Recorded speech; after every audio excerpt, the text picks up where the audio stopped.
新的一年，期待同华人卫视继续携手，创新宣传模式，共同为法国朋友讲好新时代的中国故事。最后，祝华人卫视2019年取得的优异成绩，祝贺华人卫视2019年取得的优异成绩，祝愿2020年收视长虹。谢谢大家。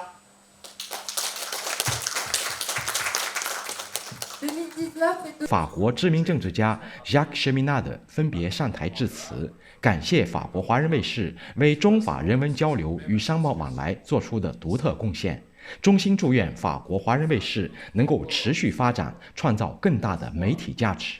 同时希望企业家们积极利用好华人卫视的平台优势，在中法各领域取得新的成就。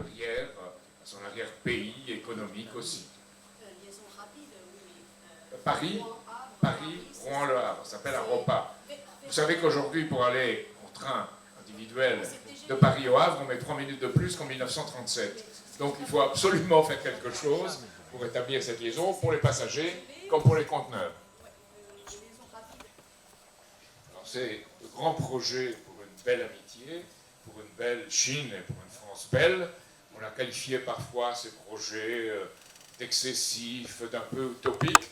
Après tout, on a qualifié au départ en Europe et aux États-Unis, on ne l'a pas compris, les nouvelles routes de la soie comme un projet utopique et excessif.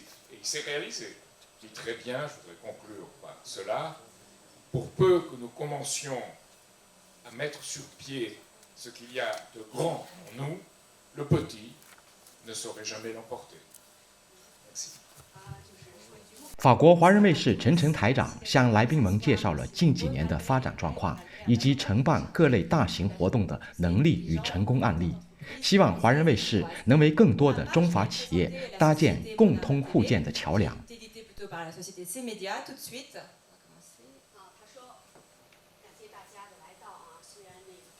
Vous devez tous connaître Mandarin TV en tant que chaîne de télévision, diffuseur d'informations, de publicité, de programmes. Nous avons aussi 2 autres activités qui est producteur. 而在2天之后的1月15日，于巴黎中国文化中心举办的首届中法商务圆桌论坛，法国华人卫视又一次大胆创新，在中法企业家之间建立起一个依托电视传播平台的商务交流新空间。近100位应邀与会嘉宾在充满期待中相互分享各自心得，并满怀信心，为未来的中法商贸往来发挥更大力量。巴黎中国文化中心副主任沈中文。Les programmes sont en français et en chinois, diffusés 7 jours sur 7, 24 heures sur 24. Et l'audience que nous avons, ce sont donc les Chinois, plus largement si vous voulez, asiatiques, qui vivent en France, les Français d'origine chinoise et tous les sinophiles. Et diffusé sur toute la France, dans toute la France. Au-delà, à l'étranger, on peut la voir via Internet, vous avez le direct. Il faut également savoir que Mandarin TV est une chaîne de télévision française, pas chinoise, puisqu'elle est conventionnée par le CSA, et qu'à la différence des chaînes chinoises comme par exemple CCTV, Phoenix TV, qui sont disponibles dans le bouquet, nous sommes totalement gratuites et nous sommes une chaîne française.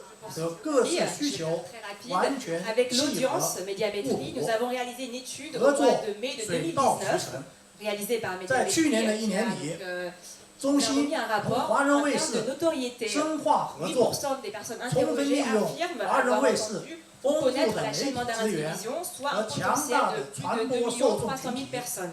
对中心年度代表性 Voilà, sur un panel, on va dire de plus de 28 具有代表性项目 personnes de 有 15 ans 针 et 对 plus 性的 qui 进 reçoivent 行了 la 重点 télévision par 宣传报 ADSL. 道， Audience 有 maintenant, 效扩大 2% des 活动 personnes 的 interrogées 范 affirment 围 regarder 和力度， régulièrement notre chaîne 大 de 大 télévision, 增强了 ce qui 活动 représente 的负责 un 影响， potentiel, c'est même pas un 有 potentiel, 力 qui 的扩 représente 大了 près de 600 000 中 personnes. 心在法的影响力。 L'intérêt, pour finir, une personne sur 5 qui ne connaît pas ou qui n'a jamais regardé Mandarin TV, lorsqu'on lui énonce la thématique de la chaîne, ce qu'on diffuse, elle serait intéressée par regarder, aurait envie de regarder Mandarin TV. Ces chiffres sont beaucoup plus qu'encourageants. Pourquoi? Parce qu'en fait, ils ne prennent pas en compte dans le panel les Chinois d'origine française, mais aussi tous les Chinois qui vivent en France. Donc ce panel exclut vraiment cette audience-là, qui est notre audience principale. Donc les chiffres sont beaucoup plus élevés. Là, c'est vraiment les foyers français qui sont pris en compte dans cette étude. Je passe maintenant à la partie producteur-production. Pour vos besoins, vos attentes de communication, nous sommes en mesure, avec une équipe de professionnels franco-chinoises, de vous fournir tous les supports médias, vidéo, pour tous vos supports, vos plateformes, des films institutionnels, de la publicité, des reportages, documentaires, captation événementielle, tous les formats, toutes les durées, en chinois et en français. Maintenant, je passe à la partie qui est pour moi l'une des plus, qui se développe le plus rapidement d'ailleurs, c'est la partie organisateur d'événementiel. Nous, il s'agit de créer un pont entre la Chine et la France, de créer des ponts même, qu'ils soient culturels, économiques, proposer des services événementiels sur mesure qui passent de la création, de la conception jusqu'à la réalisation. On est sur des événements B2B ou B2C grand public. Exactement. Donc, l'un des plus gros points forts de ces médias, c'est la maîtrise des codes des relations franco-chinoises. On a une équipe vraiment biculturelle, bilingue. Nous avons organisé plusieurs fois chaque année. C'est la soirée de présentation de la ville de Guangzhou et China Southern Airlines, qui a été fait au Maurice, également au pavillon Gabriel. Là, sur cette partie-là, on n'était que sur des invités dans le secteur du tourisme, voilà, compagnie aérienne, etc. On avait à peu près 100 invités. Ici, nous avons le dernier événement que nous avons organisé, qui était pour l'eau de vie chinoise Guoyuan, de la société King's Luck, qui est cotée en bourse à Shanghai. Donc là, c'était à l'hôtel Peninsula. C'était en 2 temps. La première partie, c'était une table ronde avec à peu près une quarantaine de journalistes français. Donc là, c'était ciblé pour la gastronomie, également l'alcool, les spiritueux. Donc suite à cet événement-là, il y a eu énormément de retombées pour King's Luck. Il y a eu, à la suite de cette table ronde et conférence, il y a eu une dégustation et un dîner au restaurant Lily. Après, nous avons également chaque année cet événement-là qui est organisé donc, par nous, mais pour Beautéville, qui est en Chine, qui est dans le secteur de la cosmétique. Là, on est vraiment sur du professionnel. Chaque année, on essaie de regrouper 100 entreprises, en tout cas 100 représentants d'entreprises, à chaque fois différents. Donc, on renouvelle toujours les participants. Et on est là, en fait, pour créer une relation entre Beautéville et ces professionnels qui pourraient être intéressés par aller en Chine, s'installer en Chine.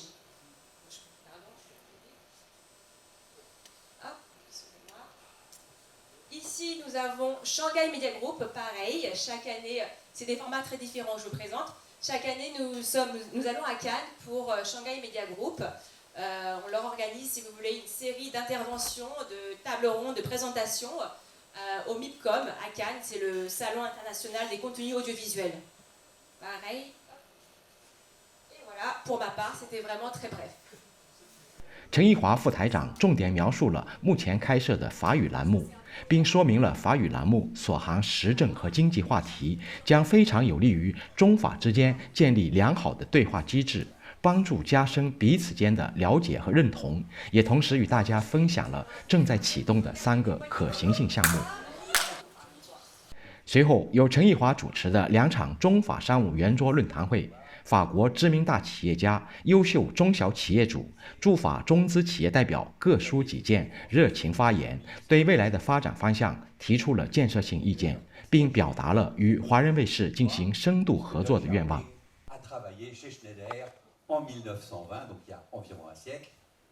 Il était stagiaire chez Schneider Electric au Creusot. Schneider Electric est né au Creusot, était à l'origine une société qui travaillait dans l'acier. Aujourd'hui, elle s'occupe. En fait, on dit le leader de la transformation digitale de l'energy management et de l'automatique industrielle. En fait, on fait des équipements électriques que vous voyez fort peu, mais qui sont partout.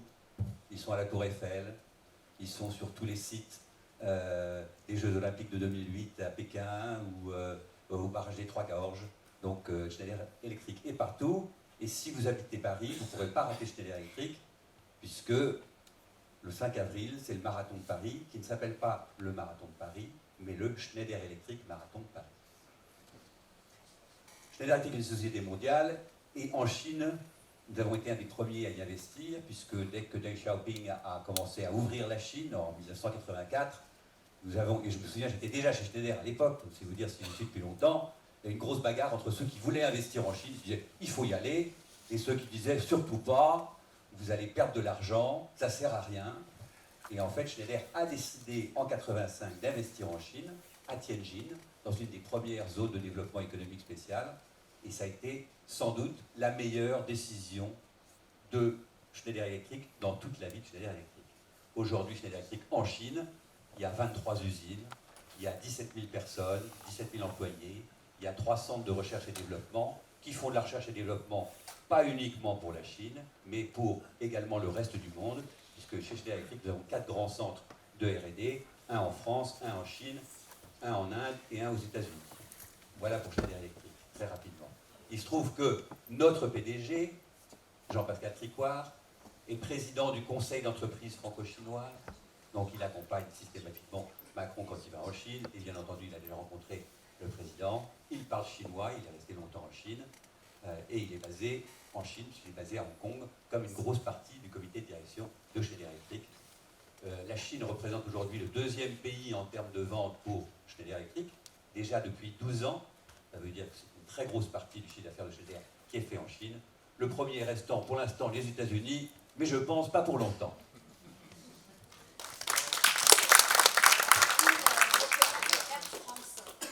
Air France KLM, le groupe Air France KLM, effectivement, deuxième marché, la Chine représente le 2e marché international après les États-Unis, comme Schneider. Donc l'importance très grande de la Chine, et nous offrons 85 fréquences sur 8 villes chinoises, sur nos 2 hubs, Amsterdam et Paris. Alors, la stratégie en 2000, depuis des années, c'est de resserrer les liens, enfin de mettre en place des accords avec des compagnies chinoises majeures, telles que China Eastern, Southern Airlines et Tianmen Airlines. Grâce à ces accords de joint venture, eh bien, nous proposons à notre clientèle 130 fréquences par semaine et 60 villes en correspondance.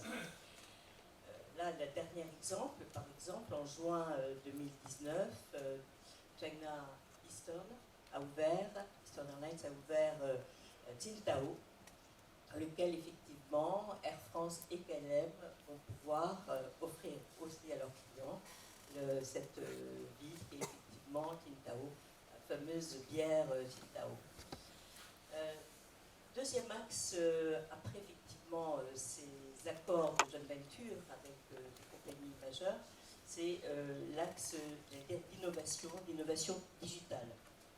C'est qu'en effet la Chine accorde une très grande leader dans tout ce qui est innovation digitale, et le groupe Air France KLM a investi dès 2014 dans cet axe-là, en mettant en place des accords avec WeChat et Qingdao pour pouvoir offrir aux clients la possibilité de réserver et de payer leurs billets via ces plateformes digitales. Autre partenariat plus récent avec Alibaba. Le groupe Air France KLM effectivement a ouvert le premier flagship store sur le site de voyage d'Alibaba, maintenant d'ailleurs dénommé Free. Et troisième axe, le troisième accord tout à fait récent, c'est avec Ctrip. Ctrip, c'est une agence de voyage chinoise majeure principale qui est basée à Shanghai, et le groupe Air France KLM va renforcer d'ailleurs dans l'année 2020 cet accord avec Ctrip. Voilà en ce qui concerne effectivement Air France KLM.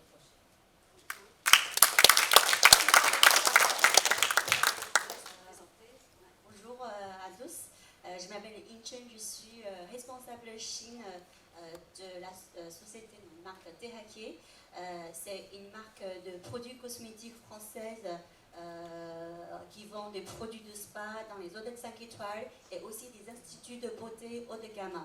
Donc aujourd'hui en France et en Europe, on n'est pas vraiment présent dans le retail, mais par contre, il y a plus de 5 ans, on est rentré sur le marché chinois. On a fait beaucoup d'efforts aussi bien dans les propositions de produits et aussi dans ce qui est de choix de canaux de distribution. Qui fait qu'aujourd'hui, on est présent dans 3 différents canaux de distribution en Chine, ce qui est en premier les hôtels 5 étoiles, les instituts de luxe. Et en deuxièmement, on est dans les grands magasins. Troisièmement, on est présent dans les cosmetic stores. Donc, au bout de 5 ans de développement aujourd'hui, on est présent dans plus de 6000 points de vente sur toute la Chine. Et en 2019, on a développé une nouvelle gamme de produits avec une innovation sans précédent sur le soin de peau. Et cela a été lancé en novembre 2019 en même temps en France et en Chine. Et aujourd'hui, ça fait moins de 2 mois et on a eu déjà des bons succès aussi sur la France et sur la Chine. Par exemple, en France, on est déjà invité par BFM TV 2 fois pour partager notre innovation. Et aussi en Chine, on a développé maintenant une 4e possibilité de... On s'est concentré sur une 4e canal de distribution qui est la commercialisation en Chine. Et nous, on attend donc, pour 2020 une chiffre d'affaires de 25 millions d'euros uniquement sur cette gamme sur le marché chinois. Pourquoi cette confiance? Parce que dans quelques fois, je parle de notre innovation. En fait, suite à quelques années de recherche, on a mis en point un complexe qui s'appelle complexe HTP3, qui avec un ajout de seulement 1,5% dans une base neutre de crème qui n'a aucun effet à la base, on arrive à booster 57% de fibroblastes dans votre peau. Alors, je ne sais pas si vous connaissez le fibroblast. En fait, c'est une cellule qui existe déjà dans votre peau qui s'occupe à produire le collagène. Aussi, donc, le fibroblast, ça a été prouvé par 107 brevets par un laboratoire américain indépendant que le fibroblast, comme les cellules souches, a la possibilité de réparer tous les organes de votre corps. Ça veut dire, par exemple, pour un patient qui a un problème de cœur, on fait une injection de fibroblast dans le cœur et on arrive à réparer le cœur. Donc, en fait, je ne sais pas si vous connaissez, le plus grand organe de corps humain, c'est la peau. Donc, aujourd'hui, je veux dire qu'on a trouvé une solution révolutionnaire pour lutter contre le vieillissement de la peau et suite à base de cette technologie, on a développé une gamme de 15 produits et avec qui on a aussi fait des tests d'efficacité. Par exemple, sur un masque gérant, on arrive à diminuer 60% du ride dans moins de 2 heures. Et on arrive, avec notre crème hydratante, on arrive à provoquer 86% de hydratation. Voilà, donc c'est avec une vraie efficacité qu'on a gagné cette confiance pour le développement sur le marché. En fait, ce qui m'intéresse surtout avec cette société, c'est qu'elle m'a dit qu'elle s'est associée avec un Chinois, avec un investisseur chinois. Et grâce à cet investissement, ils peuvent promouvoir leurs produits sur les lignes de TGV, c'est-à-dire faire de la publicité gratuitement sur les écrans de télévision, les lignes de TGV. Ça, c'est une force extraordinaire. Mais, oui, en fait, c'est parce qu'en fait, on a une collaboration avec un groupe chinois qui, eux, ils sont les propriétaires de tous les panneaux publicitaires dans les gares TGV, plus de 500 gares TGV sur toute la Chine.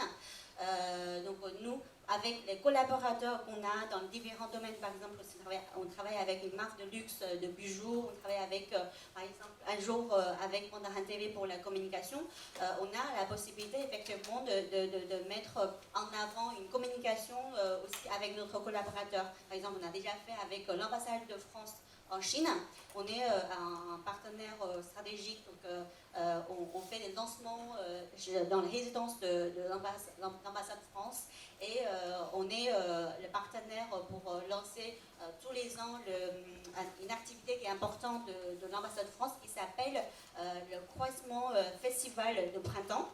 C'est justement parce que nous, on a un même objectif, c'est la communication entre la France et la Chine, comme Mandarin TV. Bonsoir, je m'appelle Francis Run. Tout à l'heure, je vais faire les Chinois aussi, à ne vous inquiétez. Je m'appelle Francis Run, je suis français, d'origine chinoise. On est bien dans le thème de la soirée. Je suis aujourd'hui président du conseil de surveillance du groupe Kidiliz, un groupe ex-Zanier qui a été racheté l'année dernière par le groupe chinois Semir, Chemin Titron. Voilà. Et auparavant, j'étais au bord de SMCP, le groupe français qui a été racheté par un groupe chinois, Shanghui. Et j'étais aussi au bord de SMCP. Et on l'a porté en bourse avec beaucoup de bonheur l'année dernière, une des premières entreprises chinoises, françaises, en bourse. 我姓谢 Francis， 我是华人，所以很荣幸也可以来今天跟甘米学习来个双语的。在这个我现在是法国的 Kiddy 集团，是咱们盛满集团去年买的一个公司嘛。我是他的董事长，就副董事长，董事长还是在上海。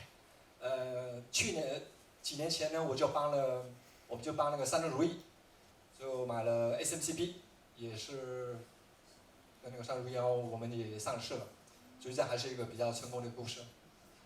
Donc nous challenge aujourd'hui en tant que groupe chinois en France, c'est vraiment aujourd'hui la question de la gouvernance.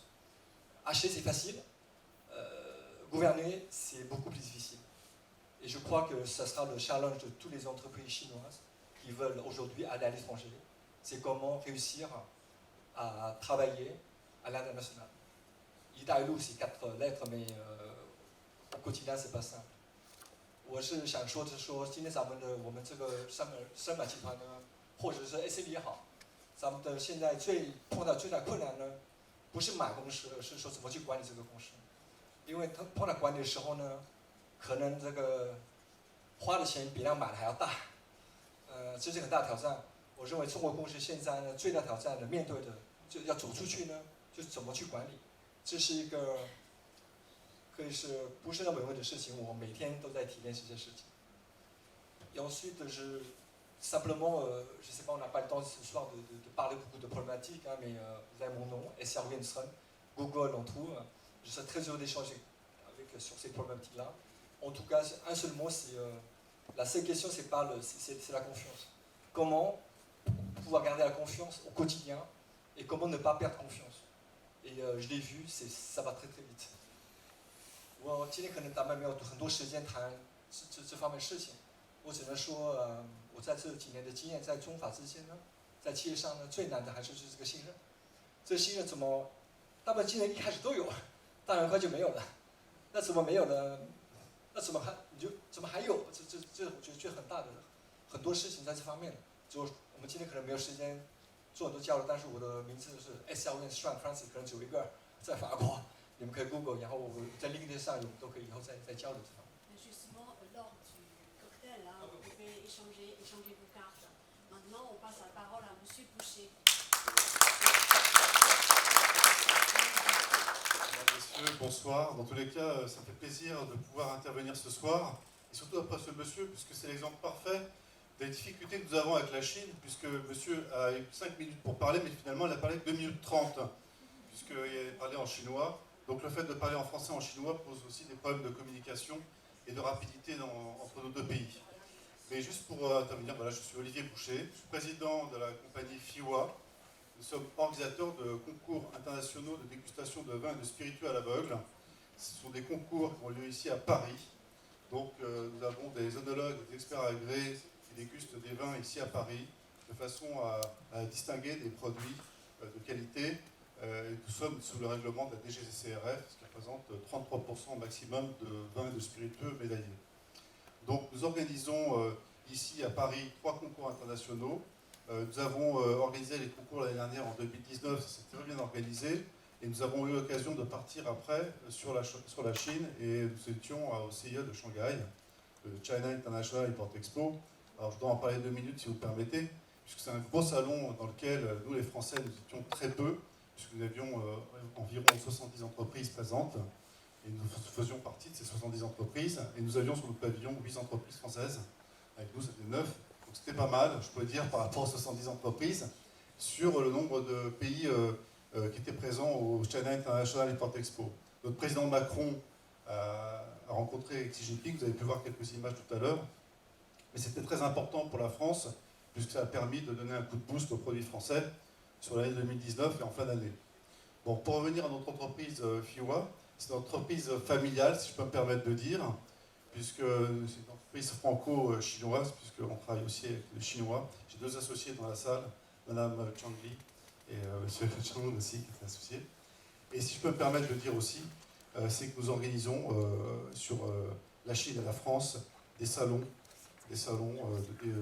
où les producteurs peuvent venir présenter leurs produits. Nous sommes aussi organisateurs de salons. Donc c'est pour cela que nous avons organisé dernièrement un salon à Paris de dégustation de vin et de spiritueux. Nous organisons aussi des salons sur la Chine, dont en particulier à Shanghai. Voilà. Donc si vous avez des questions à poser après, vous pouvez revenir vers moi si vous voulez. Voilà. Merci à vous. Bonsoir, mon nom est Harold Parizeau, je suis président du Chinese Business Club, c'est un club d'affaires franco-chinois qui réunit à peu près plus d'une centaine de marques, de sociétés, de groupes français et chinois.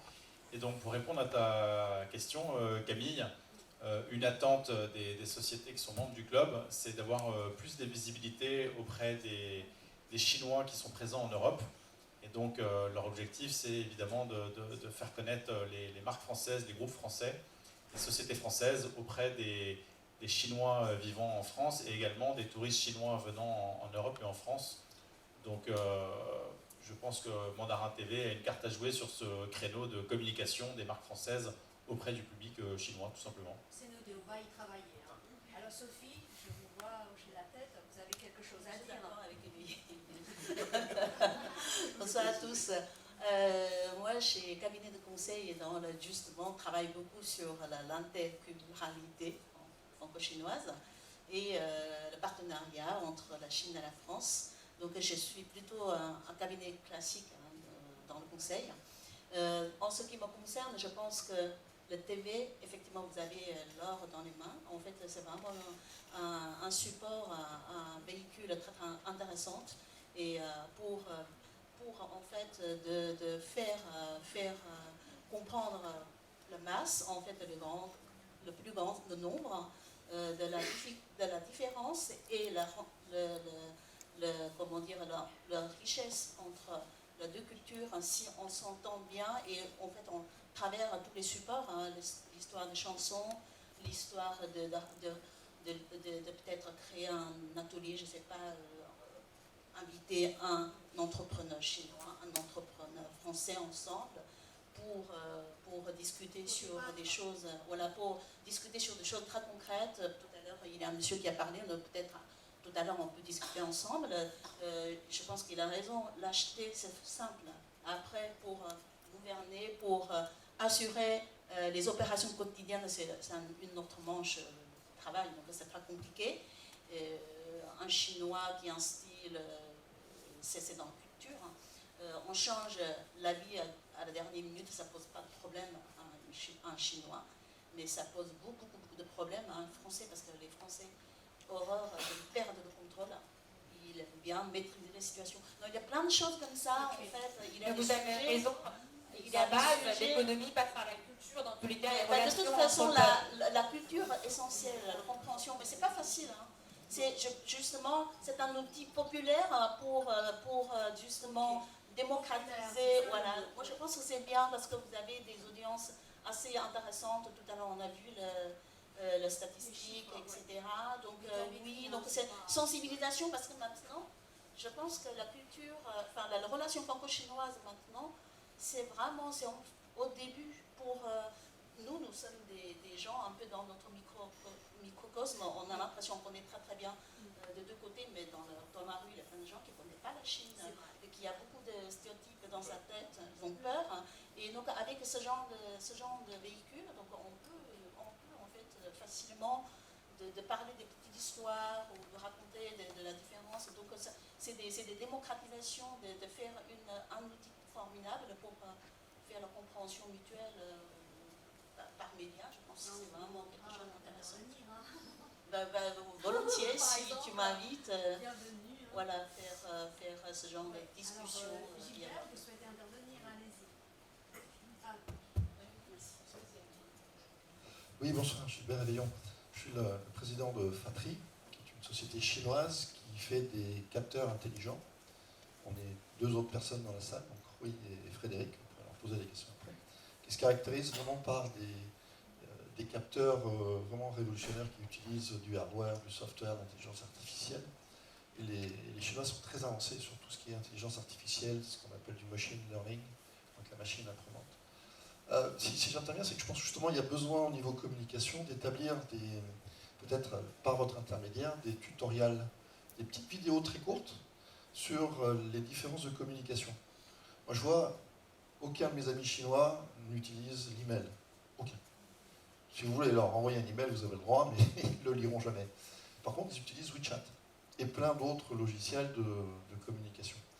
À l'opposé, les réseaux sociaux sont très répandus en Chine, comme WeChat. On va se voir après, on va se faire son QR code. Mais à l'inverse, ils ne connaissent pas LinkedIn ou ils ne connaissent pas tous les réseaux sociaux que nous, on utilise au quotidien, qui très peu. Vous seriez surpris de voir tout simplement parce que c'est bloqué. Donc il faut un VPN, ça s'appelle, bon, c'est un petit dispositif qui permet de créer un réseau et de pouvoir aller sur Facebook ou sur LinkedIn ou sur des réseaux sociaux qui permettent de communiquer. Et c'est important que quand la société chinoise veut sortir de la Chine, WeChat, il n'est pas partout. Donc là, on était dans un très très gros événement mondial qui s'appelle le CES, Consumer Electronics Show de Las Vegas. C'est tout l'intérêt d'une société chinoise d'avoir un profil sur LinkedIn et que chacun de ses partenaires ou de ses employés ait un profil LinkedIn. Et à l'opposé, que toutes les entreprises occidentales, et notamment françaises, quand elles vont en Chine, si elles ne savent pas se servir de Tencent, WeChat, ou si elles ne savent pas se servir de la plateforme d'Alibaba ou d'AIP ou du D.com, eh ben, elles se coupent un bras ou elles y vont avec des enclumes aux pieds, parce que pour courir vite, il faut être sur ces réseaux sociaux. Donc c'est là où je pense qu'il pourrait y avoir une petite valeur ajoutée, qui est de créer des petits tutoriaux des deux côtés, sur l'usage des réseaux sociaux. Comment on crée de la valeur des deux côtés, par l'usage de ces réseaux sociaux, qui permet de communiquer directement. Encore une fois, avec Bill, je vais lui envoyer 30 emails, il ne va jamais répondre aux 30 emails de la journée. Je vais lui envoyer un quart de millionième de questions sur WeChat. En autre quart de millionième de seconde, il m'aura répondu. Parce qu'il sait que je ne le dérange pas tout le temps, que si je le dérange, c'est pour un sujet stratégique, et que j'ai besoin de sa réponse rapide. Et il joue le jeu. Donc voilà, c'est des gros écarts de communication qui font tant au niveau de l'entreprise que des individus, il y a une vraie création de valeur à utiliser les réseaux sociaux. Et un petit tutoriel d'1 minute 30 permettrait, je suis sûr, d'augmenter beaucoup les faisceaux, les réseaux de communication qui viendront se compléter et se nourrir l'un de l'autre. Qui fait que votre média sera encore plus connu. Voilà. Merci. Et nous, on rendra plus de capteurs, j'espère. Jackie Chang, bonsoir à tous. Alors, entrepreneur parisien d'origine chinoise, moi j'ai grandi en France et né en Chine et arrivé en France à l'âge de 10 ans. J'ai toujours travaillé dans le milieu de la mode et récemment j'ai lancé une plateforme marketplace pour les professionnels de la mode, justement. Et nous avons intégré un peu plus de 600 fournisseurs parisiens et les acheteurs sont des boutiques indépendantes. Notre mission est de redonner une nouvelle compétitivité aux commerçants indépendants grâce au digital. Ce que nous faisons aujourd'hui, et c'est moins important que le sujet que vous avez posé comme question, moi j'ai connu Mandarin TV à partir de l'invitation de Camille sur Parole d'entreprendre. Merci Camille pour cette invitation. Et je trouve fabuleux aujourd'hui qu'il y ait un média d'origine chinoise avec une connotation française et une connaissance du marché français et du marché chinois. Je dirais que ce bridge entre les deux pays, moi, me permet de découvrir les choses que je n'ai pas appris en tant que Parisien. Et c'est fabuleux parce qu'au-delà du business, je découvre aussi la partie culturelle. Et je dirais que s'il y a un petit peu plus à ajouter, ce serait juste pour nos générations à venir, nos enfants qui sont, on va dire, français, plus français que chinois, puisqu'ils sont nés ici et qu'ils ont grandi ici, c'est de leur donner accès à la partie culture, davantage de culture, pour qu'ils puissent, à travers Mandarin TV, d'acquérir de connaissances qu'ils n'ont pas forcément en France, à travers les médias français. Et si je peux me permettre une suggestion, ce serait, au-delà du business, d'ajouter, d'apporter une valeur culturelle supplémentaire. Voilà, le bridge. Parfaitement. Merci. Je voudrais vous présenter un petit peu quand même ce genre de, on dit, le rôle que bon. Je crois que le tourisme, bien sûr, c'est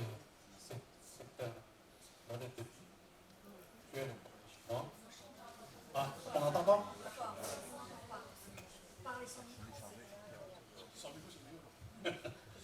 Ouais, bon. Non, moi j'ai dit le tourisme, bien sûr, c'est important parce que vous savez très bien que récemment, je crois il y a un an, pas longtemps, que le tourisme qui a été... Oui, attendez, je vais y arriver. C'est parce que pourquoi maintenant le tourisme qui a été fusionné avec le ministère de la Culture, c'est parce que vous savez très bien que le tourisme, c'est uniquement pour aller sortir, pour apprendre la langue ou bien la culture des autres. Donc maintenant, le tourisme qui est sous tutelle de la culture, donc la culture c'est important, c'est pour ça pour votre TV. Malheureusement, donc, je vois rarement votre TV et parce que je ne connais pas trop, peut-être je fais partie de 2% des gens qui ont envie de regarder, mais je n'ai pas encore eu beaucoup, puisque je ne vois pas télé souvent. Alors, mon métier, c'est le tourisme. Donc, j'avais commencé bien sûr très tôt, depuis l'ouverture de la Chine, donc 78. Même je n'ai pas l'air, je suis encore jeune. 78, c'est l'ouverture, donc je suis sorti bien sûr de l'université de Fudan, comme Madame Cho, qui est notre présidente des anciens Fudan. J'ai appris le français là-bas, à l'époque, donc à l'université Fudan, et j'ai sorti de la Chine en 1985, ça fait plutôt 35 ans. 35 ans, je suis en France, donc je suis devenu plus ou moins français. Mais je suis toujours chinois, c'est pas, je suis né en Chine. Comment je sais pas, c'est ça, voilà. Par contre, mon métier est basé toujours sur cette culture, parce que j'étais interprète d'abord dans le bureau des affaires étrangères de Shanghai, et je suis devenu, après, donc on a transformé l'entreprise en tourisme. Donc j'ai commencé la carrière tourisme, donc jusqu'à maintenant. Je n'ai pas changé, par contre, j'ai fait partager beaucoup mon expérience du tourisme depuis début de l'ouverture de la Chine à tous les professionnels chinois. Donc j'ai créé la plateforme, il s'appelle China Workshop. Le China Workshop, où on réunit, c'est B2B, réunir tous les professionnels chinois basés en Chine, en Europe, bien sûr en France, pour exploiter pleinement, bien sûr, les ressources touristiques et culturelles de la France et de l'Europe aussi, en partie de l'Europe, donc surtout la France. Parce que la France, c'est un pays qui est bien sûr très pris par les Chinois. Donc chaque année, j'organise bien sûr ce China Workshop qui réunit bien sûr tous les professionnels de part et d'autre pour se rencontrer, se commercialiser, se communiquer aussi, pour essayer de constituer les ressources touristique et culturelle de la France, un produit touristique pour faire consommer aux Chinois. Donc le prochain China Workshop il va commencer le 11 et le 12. Donc après, il y a un repérage de voyages professionnels dans le sud de la France, tout à l'heure la région PACA, y compris bien sûr Côte d'Azur et Nice. On tombe sur Carnaval de Nice. Donc le 15, eh bien, c'est uniquement pour promouvoir la France, je crois, de toute façon, votre TV, qui pourra très bien donc, jouer le rôle de présenter, comme tout à l'heure le chanteur, qui a présenté par sa façon d'une région à l'autre. Donc c'est une méthode quand même assez innovée, donc c'est super. Il y a aussi, bien sûr, d'autres méthodes aussi. Donc, on pourrait très bien présenter la France autrement. On dit réinventer l'histoire. Je vais raconter l'histoire et réinventer l'histoire de la France. Merci.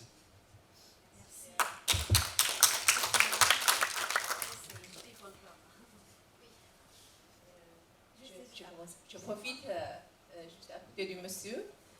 D'abord, je vais rebondir sur deux chiffres. Vous avez mentionné 68. Alors là, moi, je suis née à 68. Donc, vous avez mentionné. Oui, je sais. Je suis née à 68 et puis j'ai vécu. Oui, et puis j'ai vécu plus que 35 ans en Chine. Plus que 35 ans en France. Voilà, donc aujourd'hui, je suis coach certifié et je fais le travail comme la plupart d'entre vous, essayer de construire et jouer le rôle de pont entre la Chine et la France. Pourquoi? Parce que la Chine est chère pour moi. C'est mon pays natal, où j'ai vécu plus que 35 ans. Et la France, c'est le pays de mon mari. J'ai vécu ici depuis 2005. Donc je pense que la première fois j'ai entendu parler de ce projet de médias, de deux langues, de culture, c'était il y a 10 ans. Tout à l'heure, je parlais à M. Chen. Donc quand j'ai entendu ce projet, c'était un projet très ambitieux. Et aujourd'hui, j'ai vu la présentation 2018. Vous avez vraiment, vraiment fait beaucoup de belles choses. Donc félicitations avec tout mon cœur. C'est grâce à vous surtout. Et je suis sûre que dedans, vous avez beaucoup investi. Vous avez investi l'énergie et vous avez investi capital, beaucoup de choses. Et moi, je pense qu'on a tous dit beaucoup de bien de votre chaîne. Et j'ai aussi envie de dire qu'il y a aussi beaucoup de choses pour améliorer. Pour améliorer, pour atteindre plus de population, pour jouer plus un rôle plus important. Parce que je pense que vous avez un positionnement vraiment unique et très important, stratégique. Et donc, moi je pense qu'il y a, vous avez mentionné, vous connaissez très bien le code relationnel entre deux cultures. Moi j'ai envie de dire qu'il y a aussi des différents codes entre les différentes générations, entre les différents milieux. Parce qu'en Chine, il y a beaucoup de milieux différents comme en France. Et comment on peut atteindre une population plus large? Aujourd'hui, on est une soixantaine. Moi, je pense que peut-être un jour, vous allez faire une conférence avec une population, les gens, 600, plus que 600 ou plus que 600. Donc, comment vous pouvez grandir votre influence? Et moi, je pense qu'il faut d'abord, à partir de besoins, ce n'est pas uniquement nous, les besoins, vraiment, quel type de population vous avez besoin d'atteindre? Qu'est-ce qu'ils cherchent les informations? Quelles sont les informations qu'ils ne peuvent pas recevoir auprès des médias, les principaux médias français et chinois? Et comment vous pouvez définir votre positionnement unique? Parce que pour l'instant, je n'ai pas vu d'autres médias qui jouent un rôle comme ça, qui a un positionnement comme ça. Et quels sont les différents styles de communication? Je suis coach, spécialisé pour l'interculturel, mais aussi spécialisé pour communication interculturelle. Là, la présentation que vous avez faite, la vidéo, pour moi, dans mes yeux, c'est très, très chinois. Vraiment très chinois. Et moi, en tant que chinoise, je suis très sensible. Je peux recevoir tous les messages, tous les codes. Mais est-ce que les Français ici, vous recevez la même chose que moi? Est-ce que vous avez été touché autant que moi? C'est pas sûr. Comme la beauté chinoise et la beauté française. Quelquefois, il y a des écarts. Et si vous êtes destiné, vous voulez destiner à deux populations, et comment vous pouvez jouer votre carte? Comment vous pouvez envoyer le message pour que les deux populations puissent tous s'entendre? Et tout à l'heure, on a évoqué une autre difficulté. Camille a présenté les choses en français, ensuite elle a traduit en chinois. Alors là, ça c'est très très connu, très très répandu, cette difficulté. Moi, étant consultant et coach, j'ai intervenu dans un groupe où on avait besoin d'utiliser 3 langues. Pourquoi 3 langues? Même dans mon groupe de WeChat avec les experts français et chinoises, on a besoin d'utiliser 3 langues. Pourquoi? Il y a des Français qui parlent très très bien français et l'anglais. Donc, il y a des Chinois qui parlent très très bien chinois et français. Mais il y a aussi des Chinois qui parlent très très bien chinois et anglais, mais qui ne parlent pas du tout français. Donc, quand on est dans un groupe de 300 personnes comme ça, avec les 3 langues différentes, comment on peut communiquer d'une façon efficace? Oui, WeChat est traduit. Par contre, dans le travail, on a évoqué, ça c'était à Tallinn. On était vraiment dans un groupe français là-bas avec une joint venture. Donc, après 3 jours de séminaire, eux, ils sont d'accord.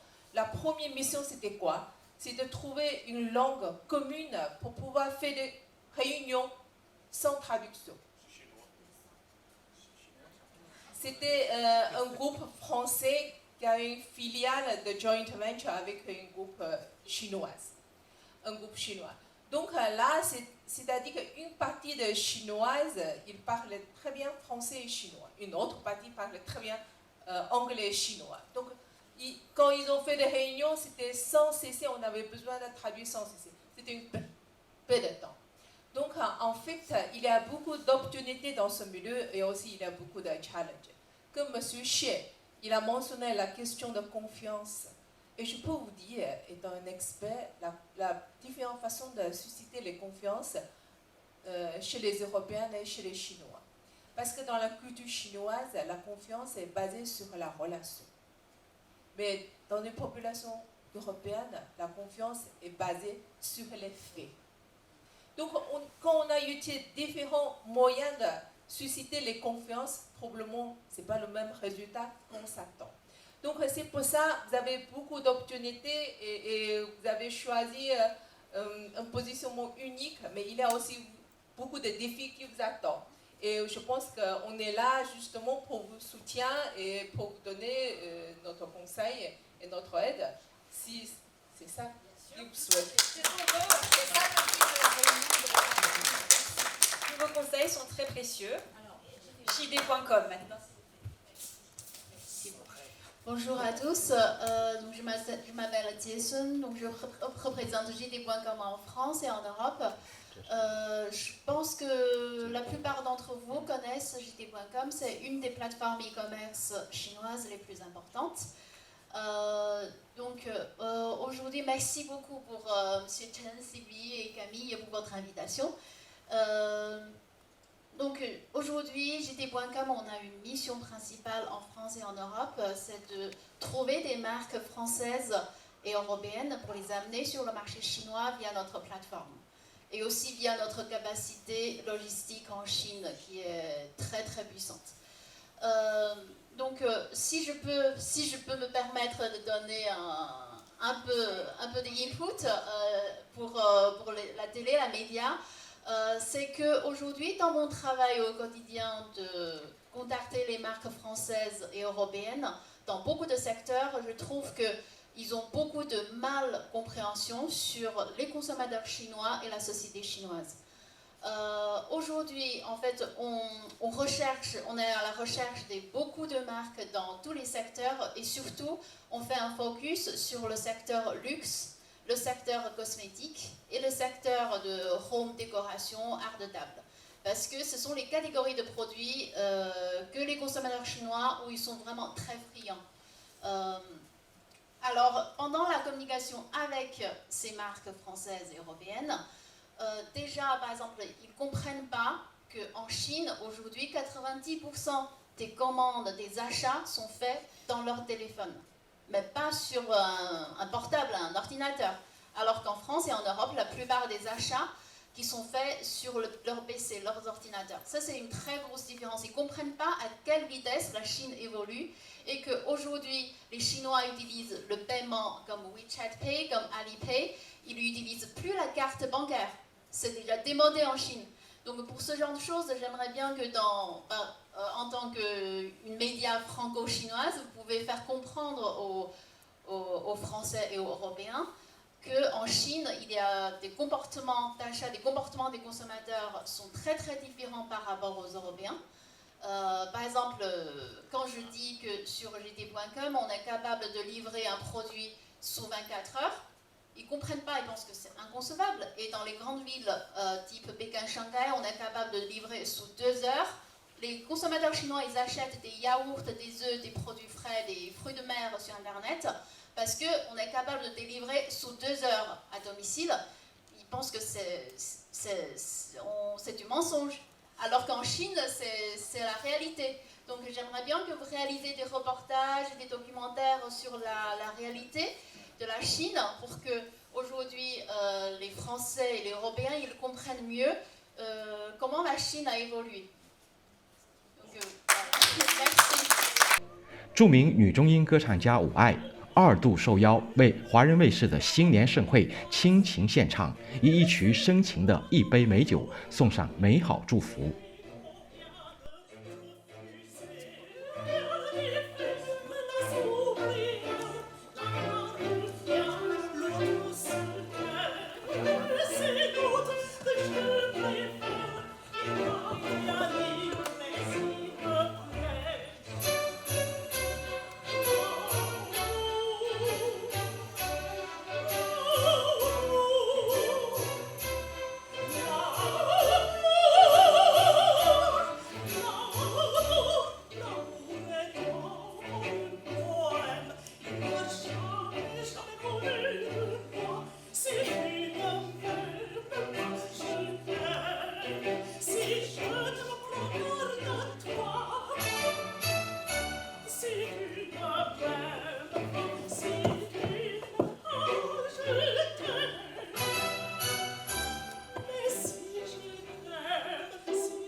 论参会上，来宾们意犹未尽，兴致勃勃，为华人卫视首届中法商务圆桌论坛会大大点赞。展望2020，法国华人卫视一路向前。Nous avons beaucoup d'invités qui viennent de différents secteurs, qui nous a partagé leurs idées très inspirantes.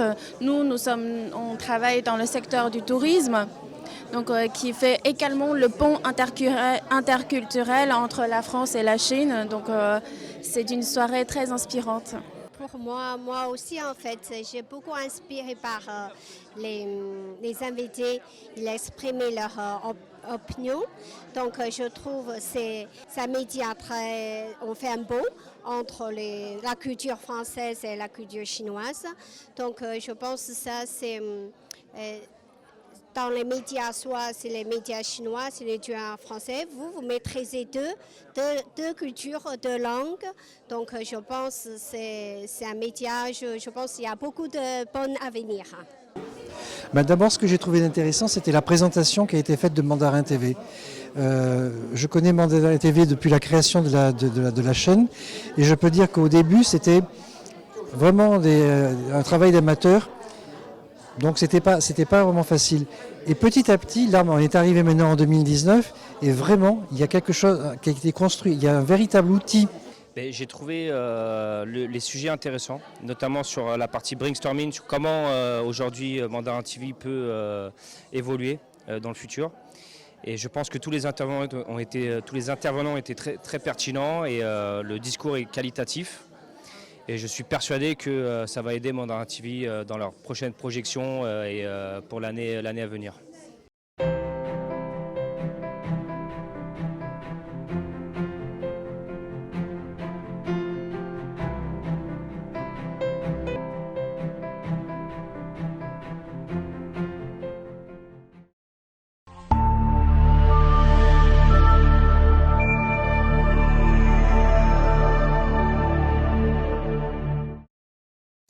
Bienvenue sur Mandarin TV, la seule chaîne de télévision franco-asiatique de France. Actualités, débats, interviews, reportages, tout est sur la chaîne YouTube de Mandarin TV. Pour vous abonner, c'est très simple. Tapez Mandarin TV YouTube et cliquez sur s'abonner. Vous pouvez aussi cliquer sur la clochette à droite pour être informé des nouvelles émissions. Suivez-nous. 欢迎订阅欧视 TV YouTube 视频网站，随时随地观看中法热点事件。请输入 Mandarin TV YouTube， 点击 S'abonner， 也可以点击右边的小铃铛，以随时接到订阅提示。敬请关注欧视 TV YouTube 的视频网站。